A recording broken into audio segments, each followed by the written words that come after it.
And the Browns go in and score again. 4 touchdown passes on the day, and we're not even at halftime.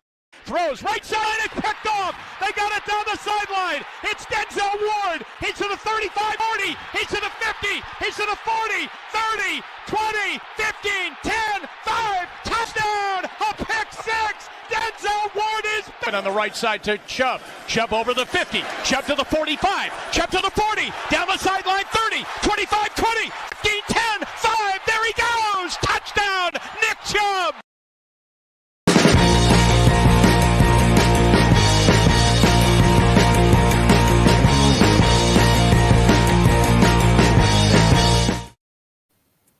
Yes, good evening. Welcome to another edition of the Believeland Brits podcast. The pre-season is now in the rear-view mirror and we are pushing forward towards the start of the 2022 NFL season. Meaningful football is just weeks away. Actually, it's only 13 days away. That's quite something. In 13 days, we'll see as to how we are getting on against the Carolina Panthers. How about that, eh?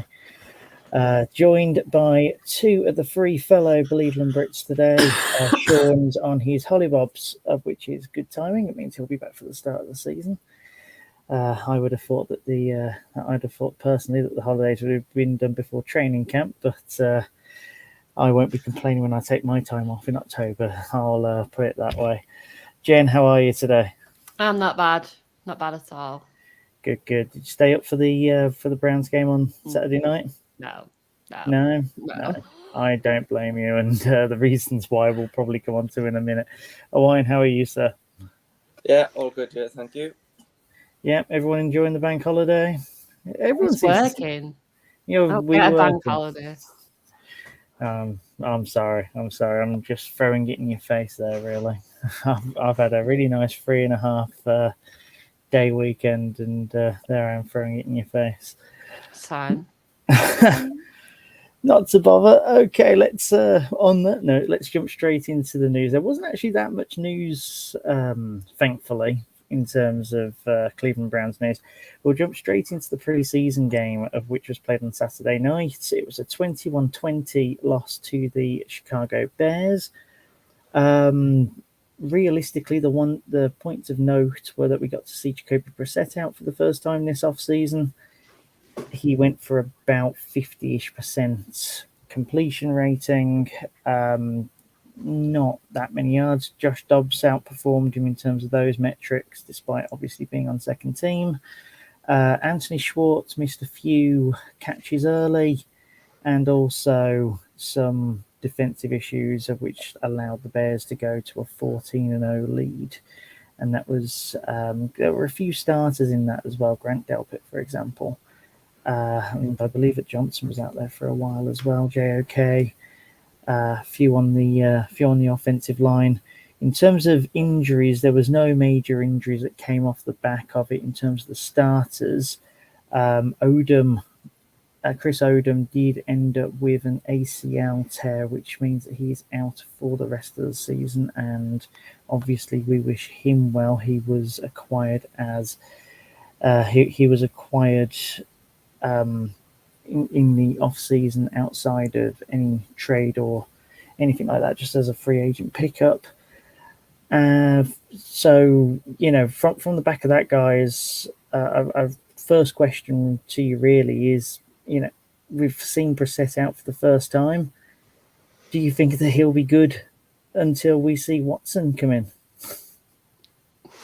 I think he looked pretty much as I expected him to, as I've said over the last 4 episodes or 5 episodes, whatever we're on now. But he looked pretty much as I expected. Short passes.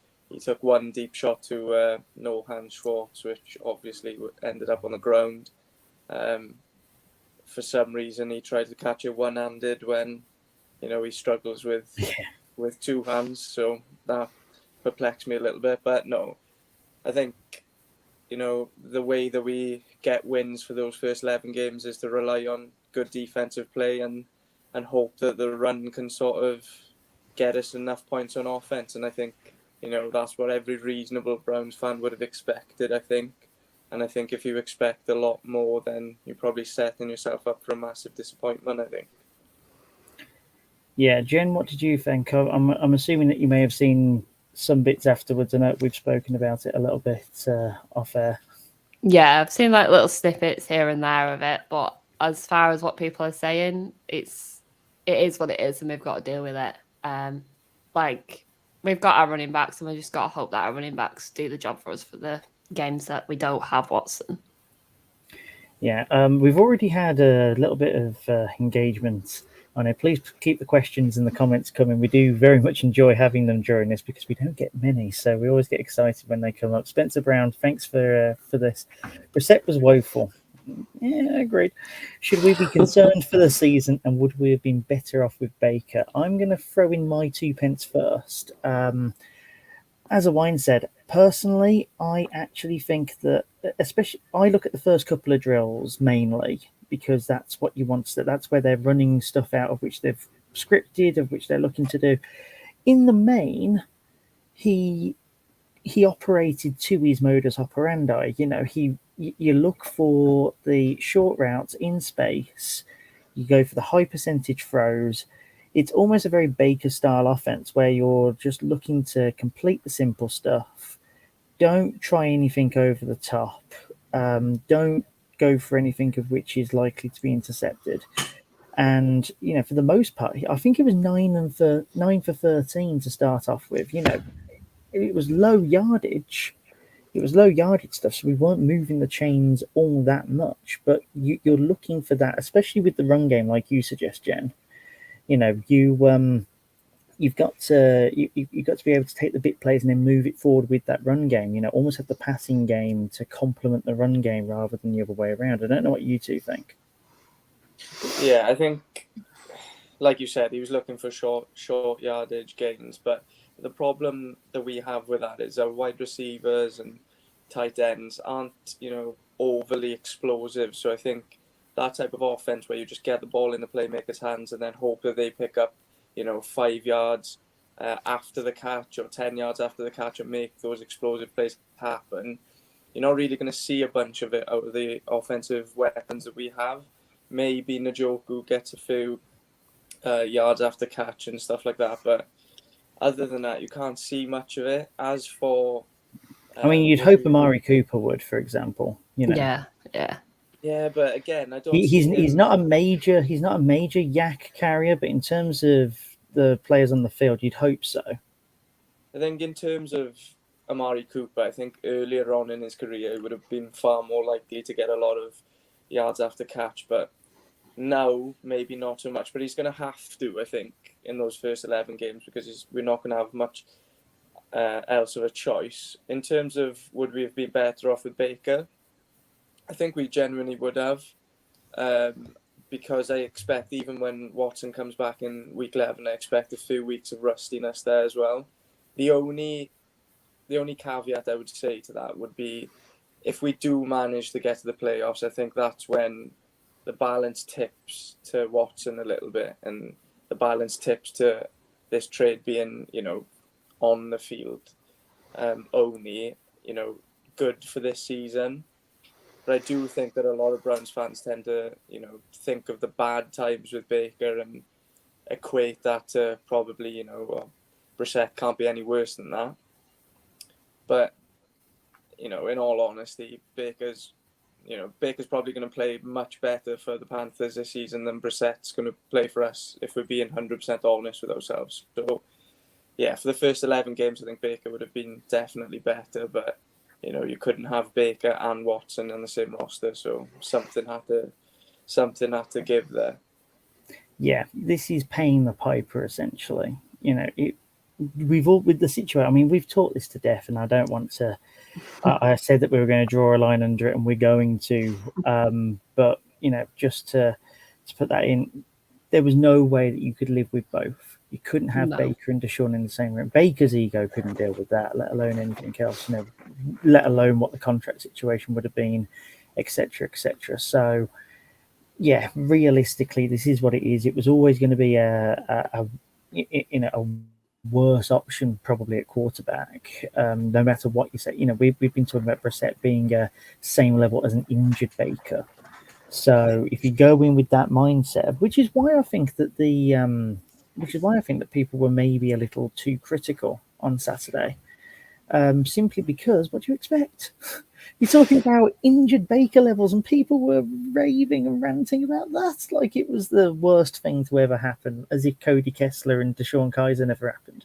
So, I think if you look at the, Dolphins receiving core from last season and what Brissett had to work with there, he didn't play particularly well and didn't win a bunch of games with that. Players like Jalen Waddle, who, what I said earlier about being able to do a bunch after the catch, after, catching 3 or 4 yard gains and then turning them into, 10, 15. He still didn't do all that much with that receiving core. Obviously, Devontae Parker didn't play all that much. Will Fuller didn't play at all, I don't think. But, yeah, it does concern me because we don't have that caliber of wide receiver to help him out either. So I think we will have to rely heavily on that run game for the first 11 games. Yeah. Let's talk about something a little nicer. I'm thinking that this podcast, by the way, guys. So for the last few weeks, I feel like it's been very heavy. Had to talk about a lot of heavy stuff. This one's a lot lighter. We're talking predictions today, and we're getting a bit wacky with it. For people who like the Barking Mad segment towards the end of the day, we're not actually having that because the next 40 minutes or so should be zany enough. I think that it's going to be one of which I'm going to listen back to this to see how our predictions go later on in the season. I'm going to have a massive smile on my face, I think. So let's hit it with some positivity in the news. I guess it's positive depending on what you think about him. Myles Garrett, NFL Top 100 today. I woke up to the news this morning. It obviously went out last night in the States. 11th. Fair? Should have been higher? Should have been lower? Let's do a four-size Price is Right. Higher or lower? Higher. Higher. So it should have been in the top 10, yeah? Yeah, definitely. All right. Owain, higher or lower? Higher or lower than 11? Sneaks in there for me based on positional value. And just, for me, he's the best edge in the game. I think you would struggle to find 9 or 10 players better than him. So I think he should have cracked the top 10, yeah. Yeah, well, let me take you through who the top 10 were, and you tell me how many of these he's better than. All right. So I'll work backwards. In fact, you can yes, no it. Just shout it out if you feel better or worse. So Travis Kelce. No. Okay. Jalen Ramsey. Yeah, I would rather Ramsey. As in Ramsey over Garrett. Sorry, or right. Okay, yeah. So still nothing at the moment. Patrick Mahomes at 8. I just feel like he's a little bit overhyped. I don't know. Okay, but Garrett over Mahomes, yes or no? No. Yeah. Oh, okay. So got one. To make it clear, I would have taken Garrett over Kelce. Sorry, I might have. Okay. So Devontae Adams. Ooh. That's a hard one. I would take Myles. That's Myles at a push by the sounds of it, but I can see the grimace. For those of you listening on Spotify or anything audio, the grimace on Owain's face there was palpable. I could taste the grit going through his teeth. The big one here, TJ Watt. I definitely take Myles. Yeah, definitely Myles. Jonathan Taylor. Myles. Positional value. There's nowhere Jonathan Taylor shouldn't be in the top 10. No. I was going to say personally, I think that Jonathan Taylor's well overhyped, or Nick Chubb should be dragged up all the way up to near his level. It's like 70 he was 31st, wasn't he, or something stupid? Yeah, so Taylor shouldn't be anywhere near that top 10 for me. Yeah, Nick Chubb was 33. There you go. So Jonathan Taylor on 5, Nick Chubb on 33. One of these is not built like the other, folks. I'm sorry, but that's the way it is. Cooper Kupp. Now remember, this is all based on last season as well. Cooper Kupp did, he did get the Triple Crown last year. I feel like we should reserve that. Yeah. Aaron Rodgers. Ever overhyped Aaron Rodgers?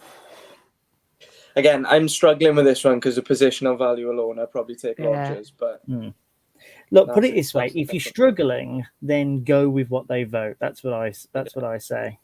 Follow Vegas. Follow the players on this one. Aaron Donald. I don't think. Yeah, Donald. Yeah. And then now I found this insane as number one personally. Tom Brady is number one. I was expecting that. Really? Yeah. I think Tom Brady's always going to be number one. But I don't get it though. He took a drop off last year. It was noticeable. Hot take coming up. Tom Brady not a top 5 QB in the league right now. No.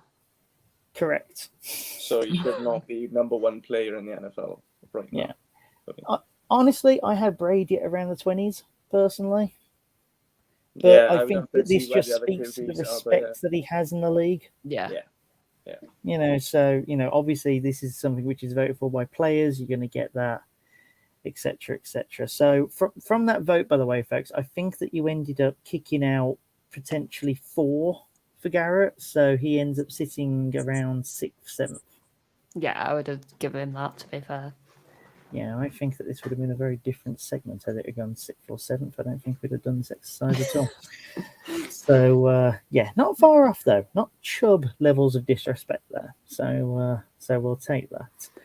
And by the way, Josh John Mitchell, I've been watching this little Facebook comment thing with a smile on my face here. You've decided to choose Browns fandom after 30 years of being a Washington fan. Yeah, and I'd run away while you can.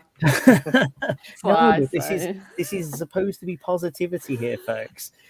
Welcome to the clan, Josh. I hope that you feel at home, and I hope that you're able to watch us and feel at home as well, in terms of your newfound fandom. I can promise you it's not easy, but I can promise you that it is eventually rewarding in character, if nothing else. The amount of character building I have done over the past 15 years is insane. Again, the grimaces on this on the screen here will tell you everything you need to know in the stifled laughs for the audio, folks. Right, that's enough of that. Let's move on, shall we, to the coup de grace of this podcast this week, the predictions podcast. It's for anyone that listens to Around the NFL, I have stolen a large chunk of their sandwich prop bets thing for this, just because it's such a perfect little segment. It deserves to be taken and modified slightly so that I don't end up in Dan Hans's crosshairs. Essentially, what I want from you guys, and I also asked Sean to do this earlier as well, so I will be playing the role of Sean from what he told me earlier. Speak some questionable predictions into existence. I want at least one Browns one. The rest can be just general NFL star ones.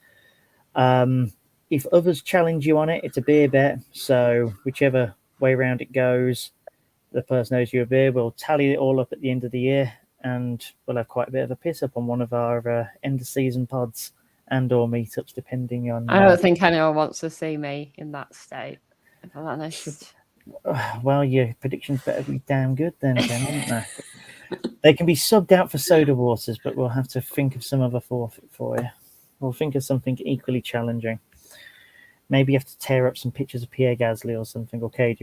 No. Well, no. It's either that or the beer forfeit, isn't it? Well, and as an added twist as well, there've got to be something challengeable. If we all end up agreeing to it, you end up taking a drink just because it's not seen as something daring enough. So, yeah, I think we'll have a problem with a couple of mine.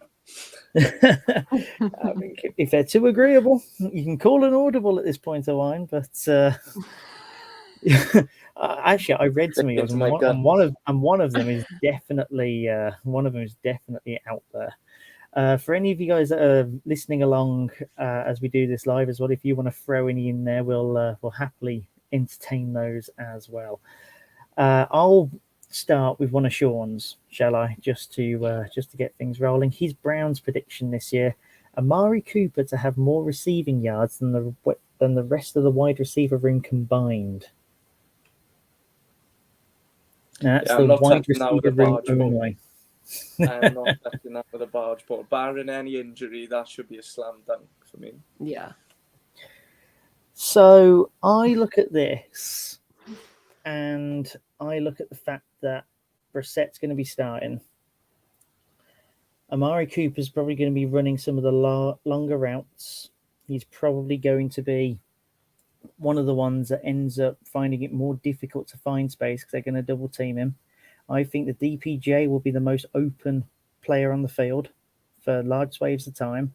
And I think that wide receiver wise, DPJ has the chance to have a better start than Cooper. Whether or not Watson can come in and change that dynamic or not, I'm unsure. But Sean, I will make sure you don't take the forfeit, mate. I will take you on the assumption that DPJ is going to take quite a bit of that, and also whoever the third wide receiver is as well. I think that if it's Bell, for example, rather than Anthony Schwartz, because I think that Anthony Schwartz should be flipping practice squad at this point. Yeah, that's right. It's not one of my predictions, but he should be bloody practice squad. Realistically, I think that DPJ, we said in an earlier pod, didn't we, that DPJ had the chance to do something this year, especially with having different QB styles coming, and the fact that he's not going to be wide receiver one. He's going to have more opportunities. So yeah, I'll take you on that one, Sean, albeit begrudgingly. I will prevent you from taking the L on that early doors. Owain, why don't you hit us up with your Browns one? Yeah, so I said mine on a Paul Brown podcast about a month or two ago, and I'll stick to my guns here. I think that JOK will be an All-Pro this year, whether that's first team or second team All-Pro. I think he's going to have a really good year, and I think he's going to get voted in. Okay, so Sean and I both agree with you on that one, so we're not going to challenge you on that. Jen? I agree as well, to be fair. Oh, there's the first one then. So that's automatically a -1. That's quite a big statement to say, though. Look, I'm the biggest JOK fan going on these shows, right? If going all the way back to the draft pod, of which Full 10 Yards did, I was speaking JOK into existence in the first round on mock drafts and all sorts. When we actually traded up and got him at where we did, I practically broke down, and he has proven me right ever since. JOK is an absolute star, and he's going to be. And I think that he already looks like he's going to take off where he left off previously. And to be honest with you, linebacker, it's always a crapshoot there. You that changes quite often at linebacker in terms of the All-Pro selection. So yeah, let's roll. Sorry, mate. It's fuming right now. Yeah, absolutely fuming. But look, I tell you what, I will do a slight twist to these rules here. Now, if it doesn't happen, then we all have to drink. Yeah. I like it. Yeah, I think that's the way it should be done, because otherwise, no one's going to challenge. It's all just going to be. It's all just going to be a weird one, really. Yeah. Thanks for coming, everyone. Nice boring session out. Jen, let's hear your first Browns prediction. Browns one. Mine is K-Jock is going to complete 95% of his field goals. As an LSU fan, I want him to complete 100%, but I feel he's going to be under pressure, especially during the winter. Right. I'm going to quickly look up Chase McLaughlin. Yeah, I was just thinking the same. What's an average? Because that's quite a statement there. 95's huge.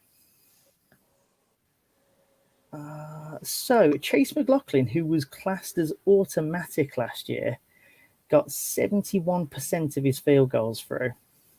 Yeah, I'll take Jan on that one. Yeah, I'm going to go under on that one. I'm going to go under on that one. Now, we've been hyping the York train all the way from York to flipping Cleveland, but 95% is massive, especially when you're talking all kicks. So we're also talking the extra pointers as well, and you only have to be a few off.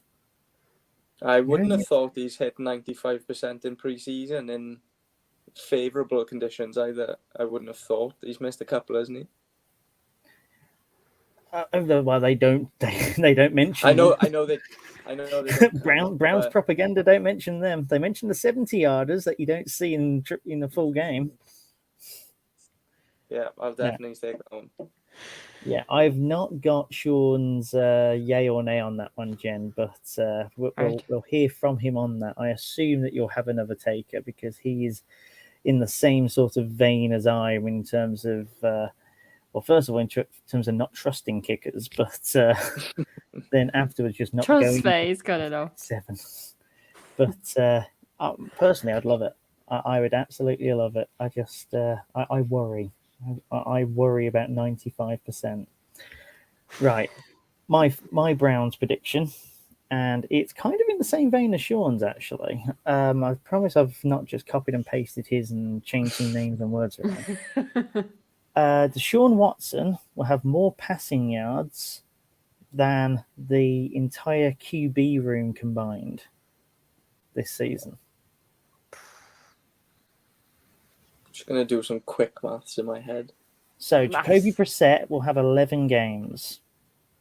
Deshaun Watson will have 6 plus any postseason game should we get there. Oh. Jacoby Brissett also has the easiest strength of schedule. Yeah, I'll take that one. Okay, that's what I like to hear. Take that one. I just think if I've just done a little bit of maths in my head, and I think it's going to be difficult for Watson to actually catch that in the regular season. So, yeah, I'll take that one. Yeah, I'm just going to do some quick maths in my head as well. And when I say when I say in my head, I mean using the calculator app here on my Mac here. So 11 times, let's say that's 205. So I've got this on the basis of Deshaun Watson's 6 games. He throws about 375 yards a game. And for Jacoby Brissett's 11, he throws about 205. Yeah, I was working at about 200 a game, just as a low estimate. So yeah, I do think that's going to be hard to catch. It's going to be hard to catch, but this is what this seg's all about, mate. It's all about the. I'm trying to be Vegas here. I'm trying to get that over-underline just right to get you interested, to whet the appetite. Yeah, I'll take that one. Jen, what are you going? I'll take it as well. You're taking it as well? I just don't think Deshaun's going to do that much in the 6 games. I can tell you that Sean is siding with me on this one. So, this is his comments here, and I think that this might cause a little bit of debate as well, just to stir the old pot a little bit. Love your Browns one, and I think it's right because, and feel free to use this, I think Dobbs comes in by week 5 as Brissett is useless. Yeah, I think Dobbs should be starting from week 1. In my opinion. Did you not say in? I did say the entire QB room. I did, but then you've got to take into account that how many yards you realistically expect Dobbs to start throwing. Dobbs is more of a rushing QB. One, I don't think Dobbs is going to see the field this year unless Brissett gets injured. Yeah, and 2, I still think 6 games. I still think Watson's going to be rusty for a couple of games coming back as well. So I don't see him going straight in and 6 games in a row throwing for 375. I think that's a lot to ask. So, yeah, I'll definitely take that one. Fair enough. I'm just glad that caused a bit of debate because with these ones, I do try and cause a little bit of debate. That's the whole point. Right, let's Sean's first non-Browns one. So now we're going into just general in the ether NFL ones, just to broaden the scope a little bit. Cooper Kupp to go back-to-back as the Triple Crown winner. Most yards, most receptions, and most TDs. That's from Sean. Now, I'm taking him on that because that is insanely difficult to do. Yeah. And I'm pretty sure that he's going to be covered a hell of a lot more this year. I would have taken that one as well, but since I've taken the majority of them so far, if I start getting a lot of them wrong, then I might be in a bit of a pickle. So I'll leave this one, but I would have taken it. You're leaving this one, but it seems like such a lot. Are you questioning that Kupp might actually do it? There's one reason why, and I think it's because he's going to have to be the focal point of that offense if they're going to be any good again. So, The thing is, you say he's the Yeah, I focal don't know. point. The Rams have a lot of weapons. Yeah, they brought in Allen Robinson. Yeah, he's going to be They've sharing. got Van Jefferson, obviously. Cam Akers is back. Yeah, go on. I'll take it again. Yeah, go on. Yeah, good man, good man. Tell you what, you wouldn't be good on a flipping stag, would you? The peer pressure would get you every time. Jen, which way are you falling on this one? Oh, I think I'm going to take it. Yeah. Yeah. It just makes too much sense to me. Yeah. Yeah, because I don't think it's ever been done, has it? Double, triple crown winner. I wouldn't have thought so. No. I wouldn't. No, it doesn't seem like something that should be allowed to be done either. So, you know, as much as I think that Cooper Kupp is the guy, and, you know, I'd be the first one to defend him being in the top 10 this year, for example, and, you know, all the accolades he's got because bloody hell, he's deserved it. I can't see people not changing the way in which they approach him this season, because that's Justin Jefferson will probably be up there with Kupp Yeah. in terms of yardage, I think, this year. So yeah, especially with a more aggressive playbook as well for the Vikings as well, with their change in style. I actually think that the Vikings are going to be sneaky all right this year, just off the back of that change. They've got the roster. It just seems that they've always been in second gear when the car's kind of begging you to turn it into third, and it's just not letting you do it. But that might just be, I wouldn't say wishful thinking because they're not the Browns, but you know, it'd just be nice to see the NFC North have somebody else of interest in that group. Right, so that's everyone taking that one. Jen, let's go with your first NFL one, shall we? The Dolphins are going to win the division. Oh, wow. Okay. I tell you what, Owain, why don't you throw in your bit as well? But first of all, mine's not going to sound as out there now. But I had the Dolphins to make the playoffs. I think that roster is really good. I did actually think about doing Jen's one actually, but I do think the Bills probably pipped them to the post. But I do think the Dolphins make the playoffs this year, so that was one of mine as well. Okay, so Jen automatically doesn't challenge Owain because of her prediction. Yeah, because obviously they'd get into the playoffs for it. Owain, are you therefore challenging Jen? Because obviously, if you're saying no to it, then you're taking it on. You're either complicit or you're. I have a feeling that either you or Sean are going to take this one on. So I'm not taking this one on because I did seriously think about taking this one myself. So I'm not confident enough that they don't win the division. Yeah, no, that's fine. Look, I have not got it yet from Sean, but I will take you on, Jen, in terms of yours. And in fact, Owain, I'm also going to take you up as well. I have. Okay. So there is a reason for it, and I'm not going to make it obviously clear. Hate the Dolphins with a passion. It's not a fan. No. It's not that. You don't believe in Tua. I mean, I've never believed in Tua, but that's not the reason why. But I will tell you why off the back of my prediction, of which is that, and I need to actually get my. Here we go. A team with 10 or more wins in the AFC will not get a playoff place. Miami Dolphins fits that bill.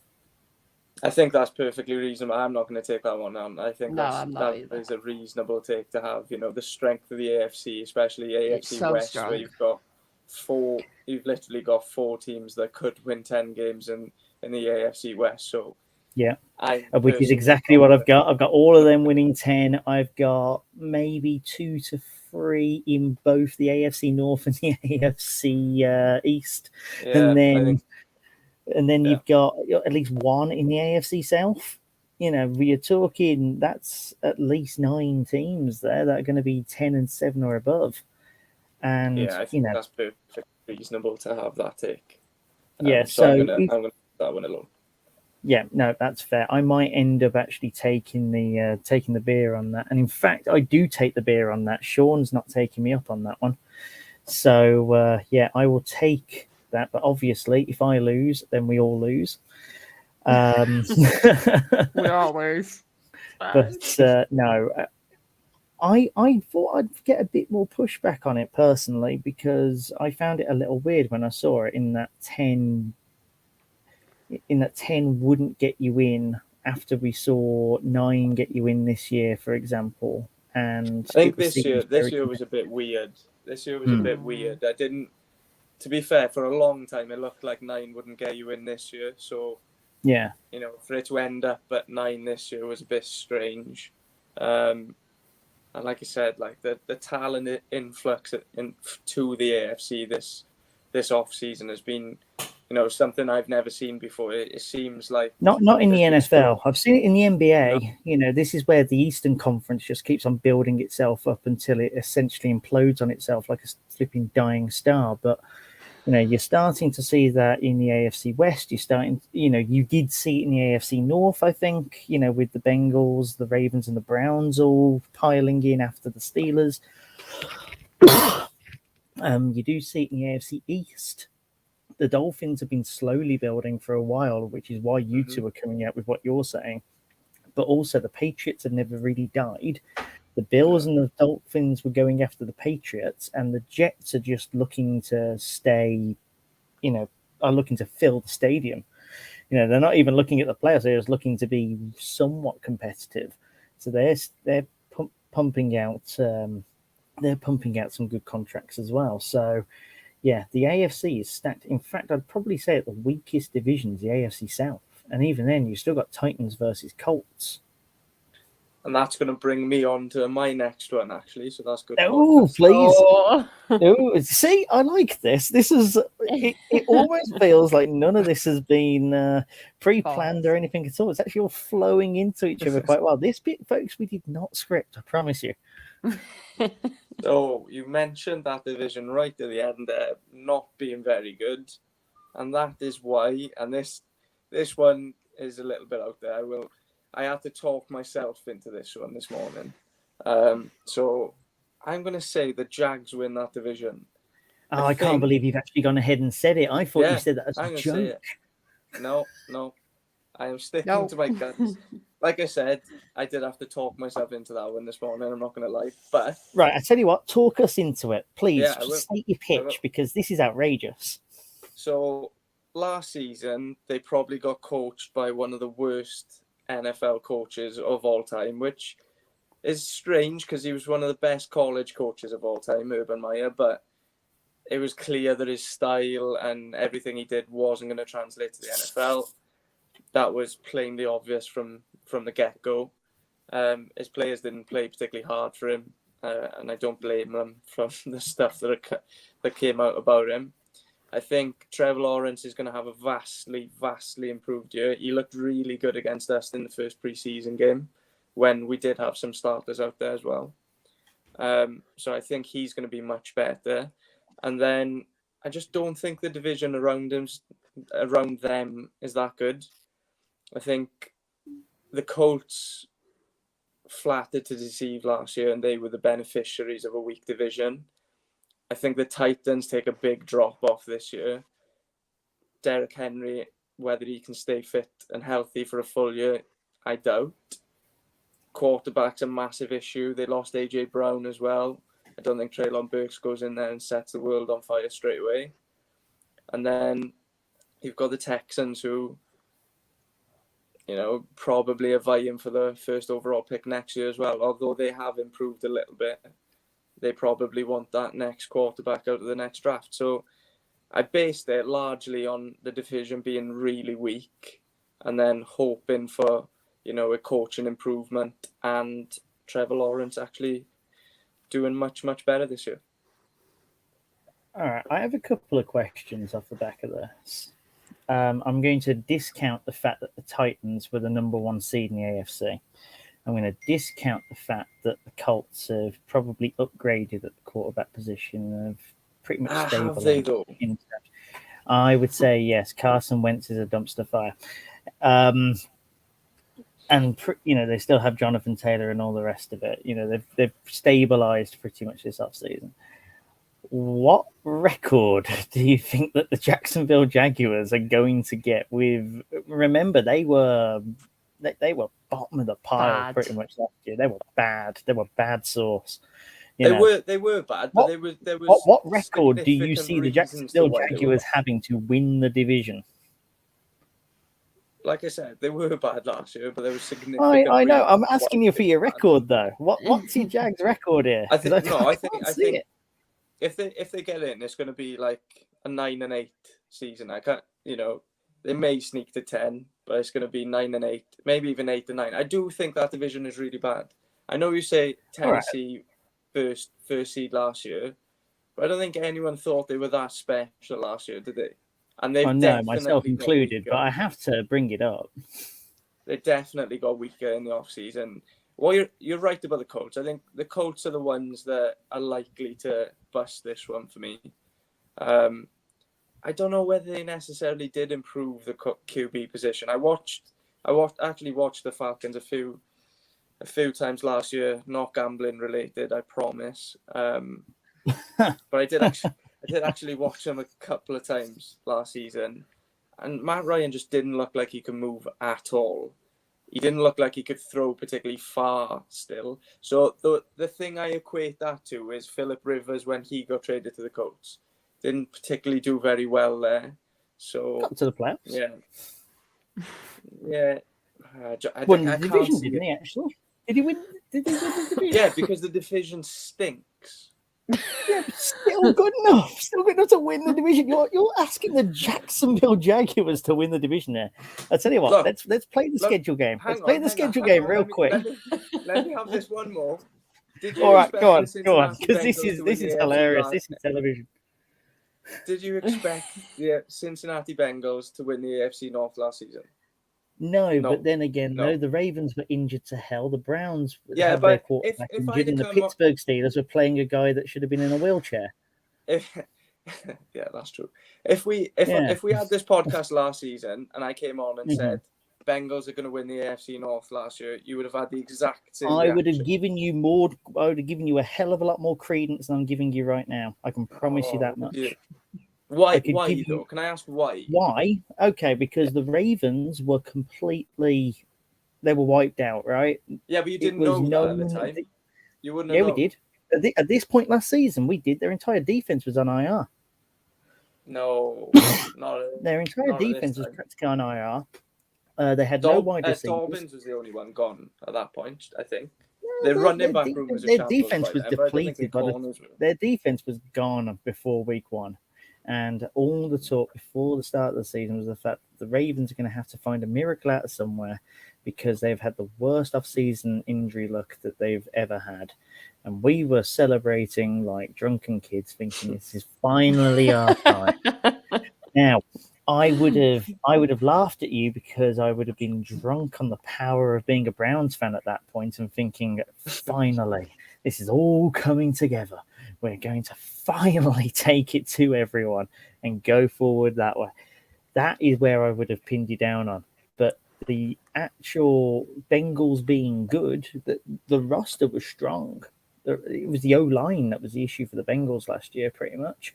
Do I think that the Bengals are going to do that well this season? No, I don't. We'll come on to that in a moment in one of my predictions. But I give you way more credence than I do with the Jags because it's just so much of a jump. You are asking for a worst to first and a lot of other stuff to happen. Let's go, Trevor. So I am challenging you on that one, sir. I am getting out the dueling glove. This is not a glove, it's a glasses wipe. And I am challenging you and demanding satisfaction because there is no way. I think that Jen is agreeing with me here from what she said. I think she's there we go. So there's the challenge. I just don't like Trevor Lawrence. Never have. Even when I was watching college football. No.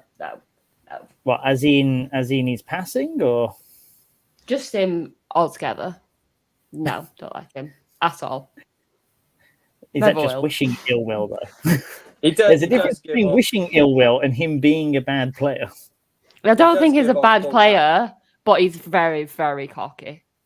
Very Yeah, cocky. he does give and off I'm not Paul here for Callahan that. from draft day vibes, but he's a good player. I mean, very to be cocky. fair though, if you're a first overall draft pick, I expect you to be cocky. So, He shouldn't have gone first, in my opinion. But is that because he's a bad player or because you don't like him?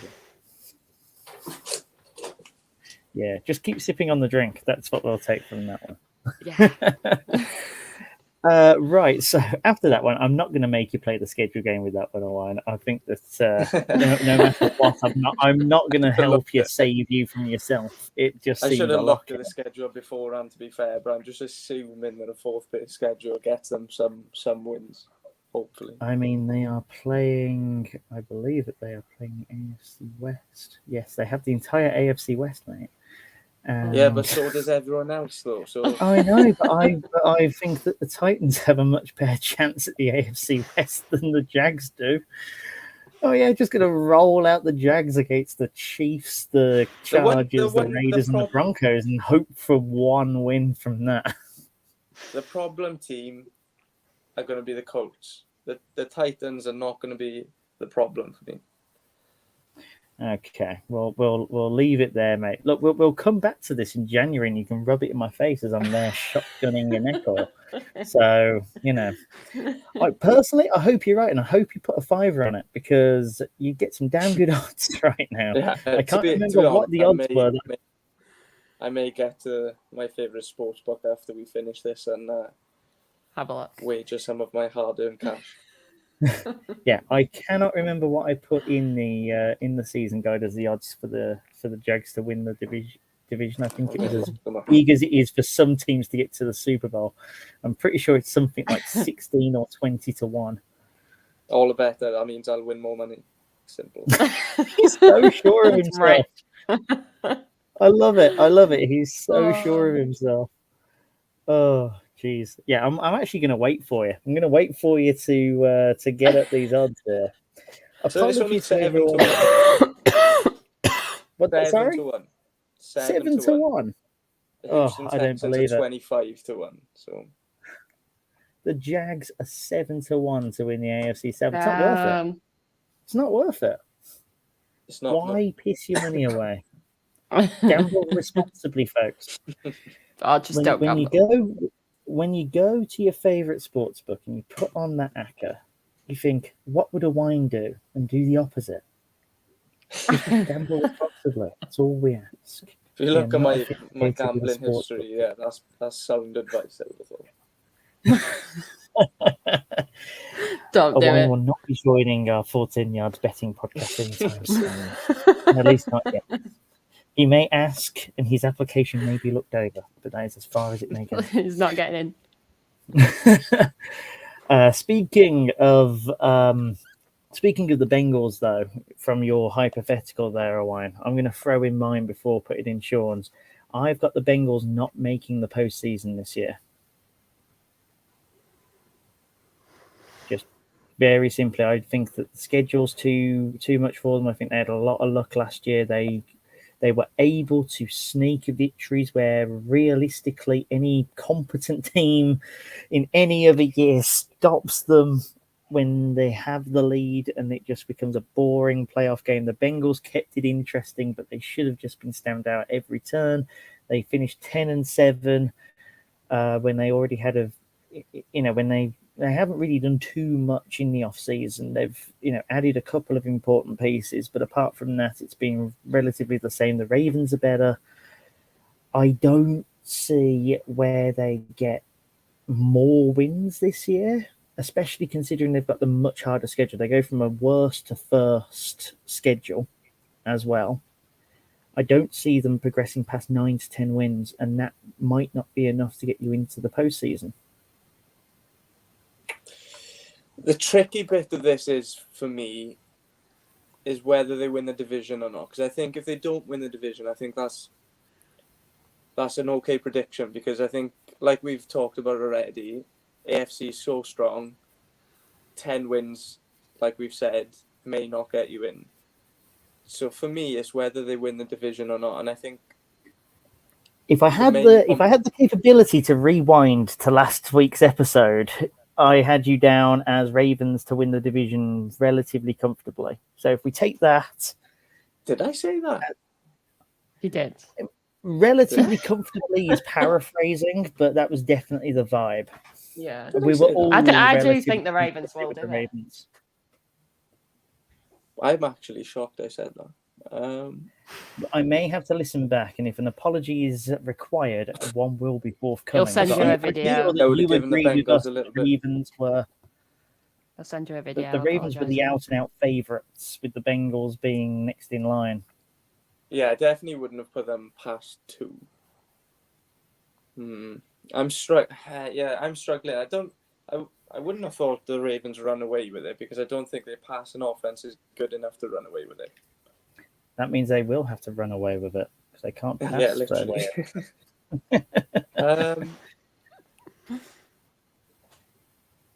This is the toughest one I think we've had so far for me. Yes, I'm glad. I'm creating controversy. My ones have really brought about some controversy here. I'm good with that. I'll tell you what, Jen, put yours out first. Yeah, Jen, what do you think of that? Bengals getting into the off season, yes or no? Postseason, sorry, everyone gets into the off season. Into the postseason, yes or no? We're really good at that, actually. Yeah, we are. Oh, I don't know. It's so hard. It is so hard. I tell you what, if they don't come first or second, I don't think they'll get in. I mean, I'm going to predicate this on the fact that I think that the Bengals will finish second.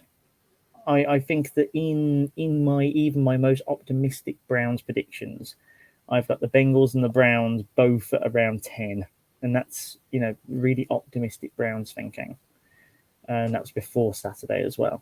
I've got them at around 10 each, and it comes down to a number of different tiebreakers, and I don't think that the Bengals get in.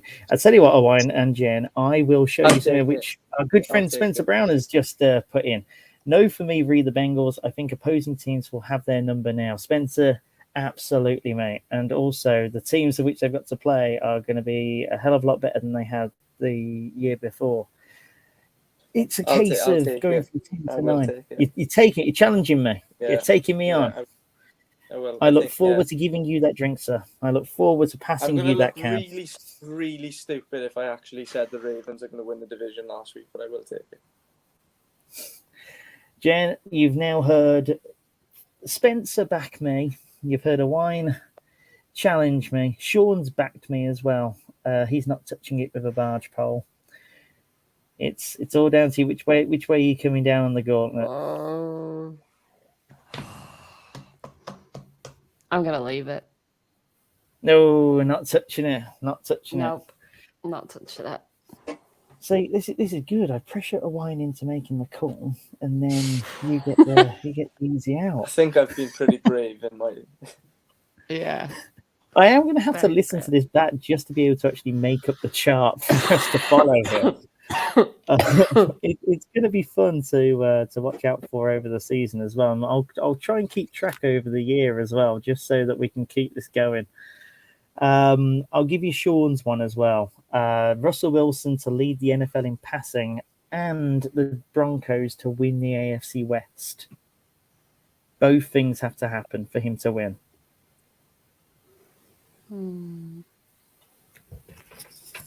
That's a tricky one for me because I don't think the Chiefs. That was one of mine this morning. Before I actually peaked at Sean's, was I didn't think the Chiefs were winning a division. They've got a really good passing attack as well. You look at their weapons.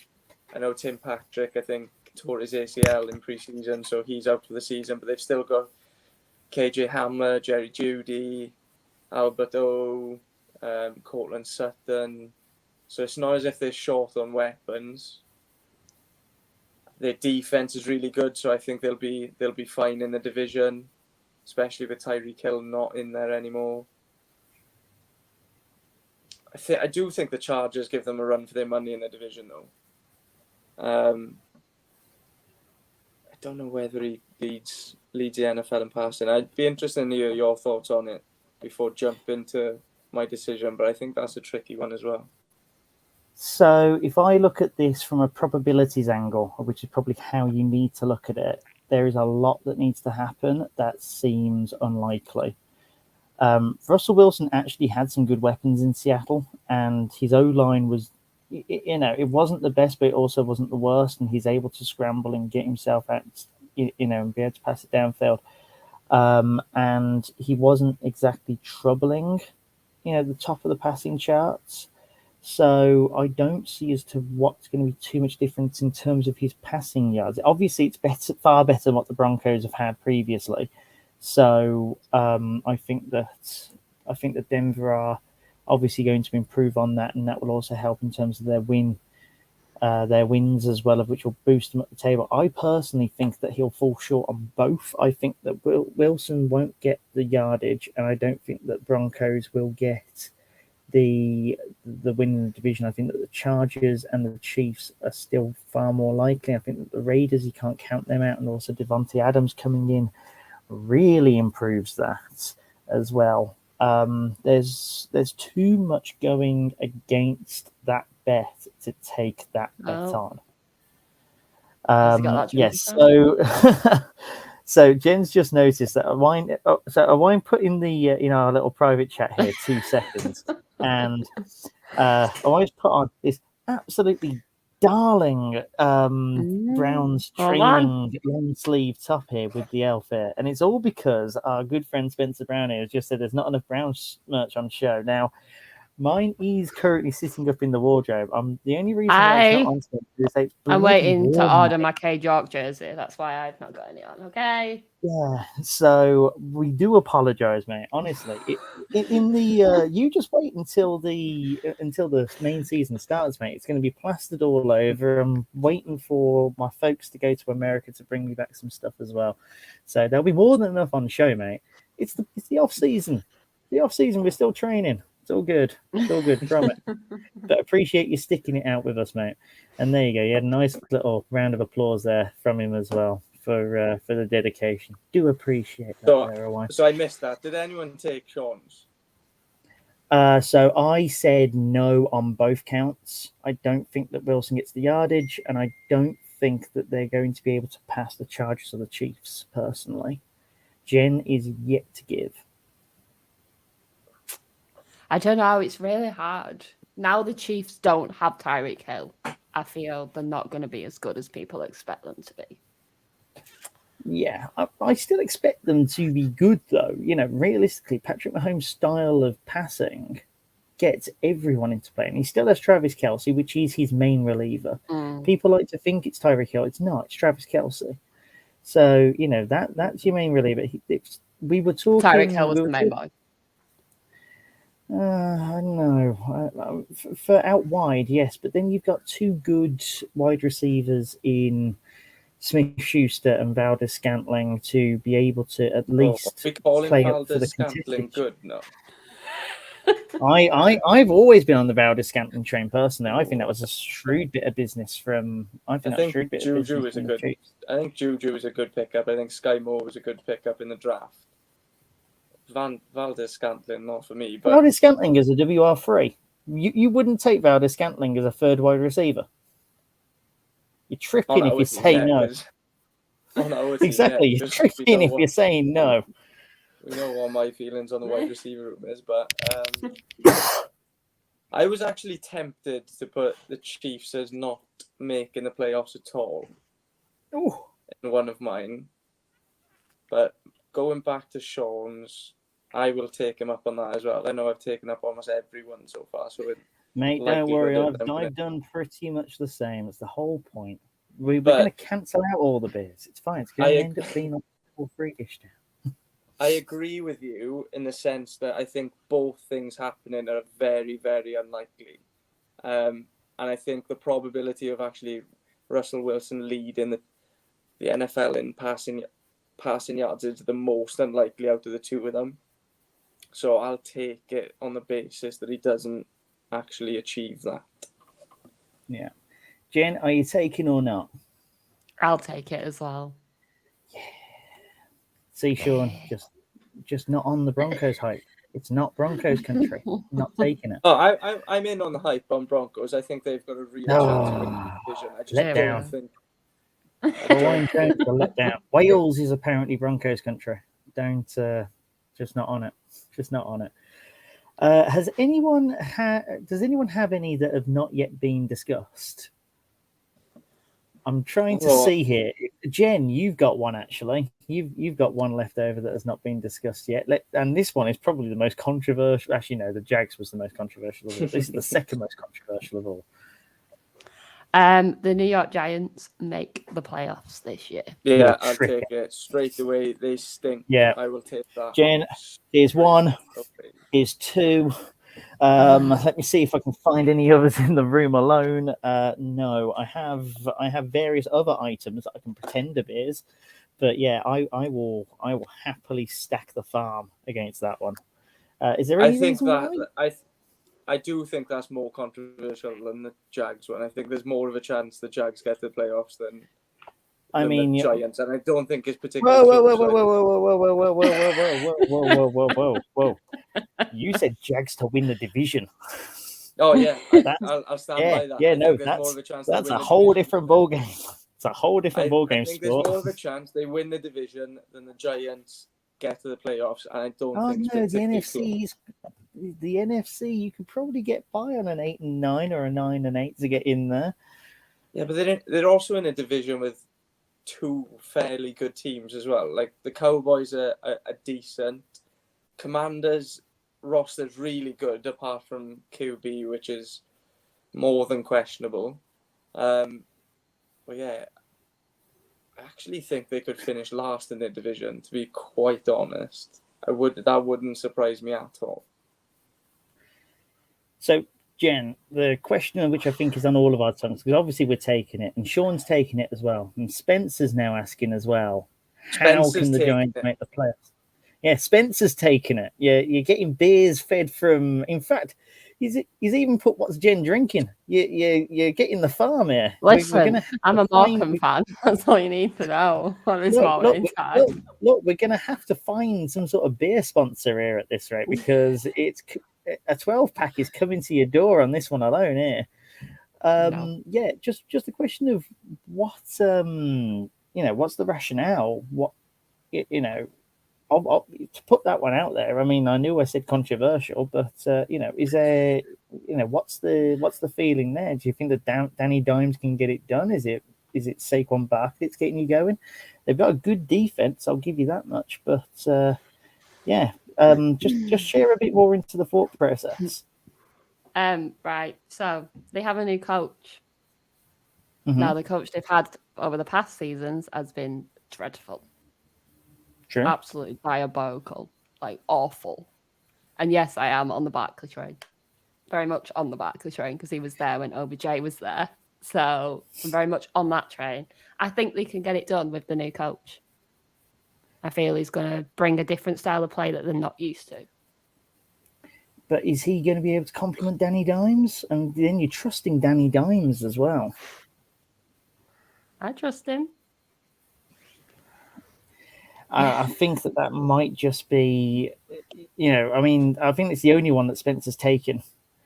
I mean, he's been with us all night, bless him. He's been the Sean in the room here, and let's see. They also have Freddie Kitchens, unless he's left. Now, I do believe that has he left? I think so. I think he's left. Okay, Freddie Kitchens has apparently left the building, which can only be good for the organisation, but still, it's a long way to go. But I've got one, and it's a conditional one. A conditional one. Yeah, like they do conditional picks depending on how much players play. I see that we've reached the Barking Mad section of the podcast, but continue. I'm gonna have a similar one, and it's if Zach Wilson plays more than 13 games this season, the New England Patriots finish last in their division for the first time ever. Have you got against Zach Wilson? I'm So I will happily, yeah. So which one do you want, mate? And I knew you. And I knew you I've would currently take got two on my table here. I've got Camdenel's here, and I've got that. Elvis juice here. Yeah, which one do you want? I knew you would take that because you are the noted Jets haters, and that's why I wanted to. That's why I wanted to chuck this one in. The Jets. I'll tell you what, I'm so screwed when it comes to the Jets game. When it comes to the Jets game, I'm just not going to speak.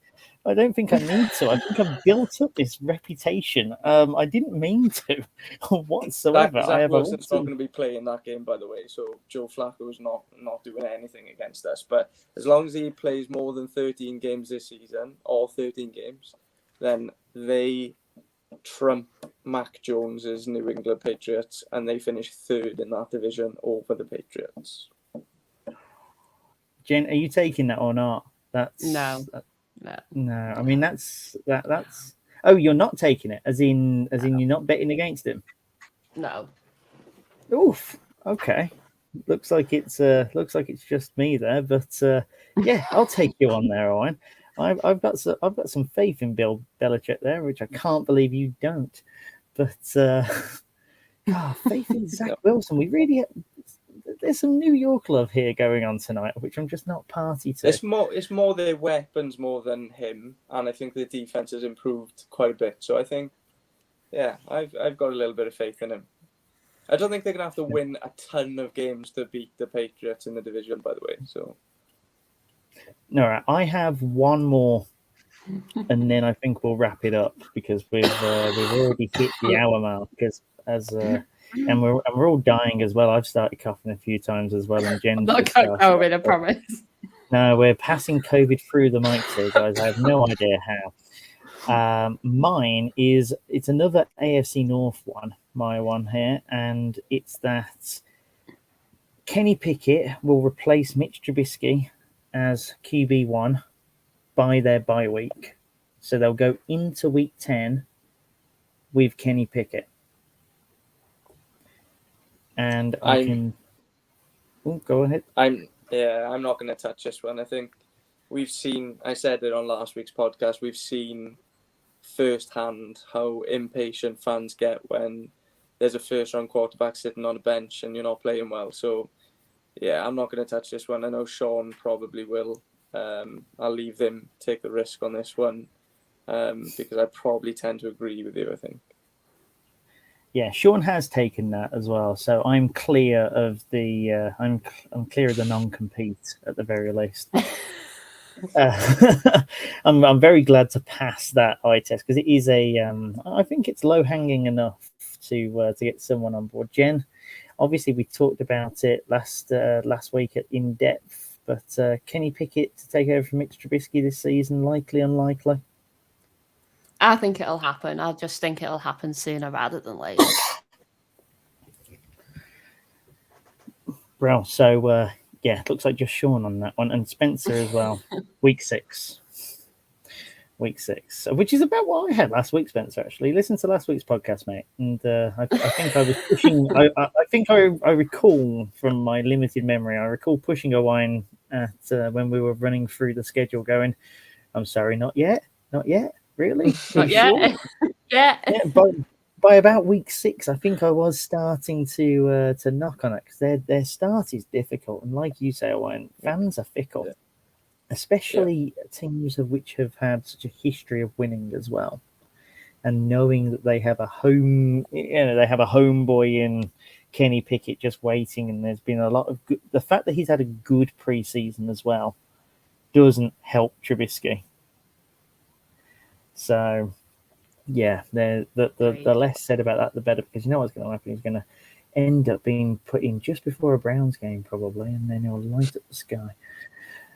But that's just pessimism there. So, Josh, if you're listening to this as a newfound Browns fan, it's the pessimism you have to take as well as the optimism. That's all I'm going to say about that. Right, folks, we've reached the end of yet another week of the Believeland Brits podcast. That was a fun one, wasn't it, folks? A lot more light-hearted as we start towards the season. And next week, we get to preview some actual football, some actual real football. We're going to be talking Carolina Week 1 preview next week. The return of Baker Mayfield. We say the return, we're actually going to his backyard. But in any case, we will no doubt be talking about number 6 and about the Browns' new adventure in the 2022 season that kicks off next week. Remember to follow us at Believeland Brits and also at Full 10 Yards as well, as we are a network channel of them with the Full 10 Yards Network. They have a digital season guide of which is now available to download straight away. It's no longer pre-order. That has now gone out. I've been talking about it as a pre-order for months. The design was finally finished this week. You can get it immediately. It's £4.50 with the code BELIEVE10. That's BELIEVE10. You know how to spell believe. Believe10 at 14yards.uk/guides. Well, Jen, just to let you know, BELIEVE10. That's 10 as numerals. Owain, Jen, thank you very much for your predictions today. Fantastic podcast there. To everybody else, we will see you next week to talk all things Carolina Browns. Go Browns!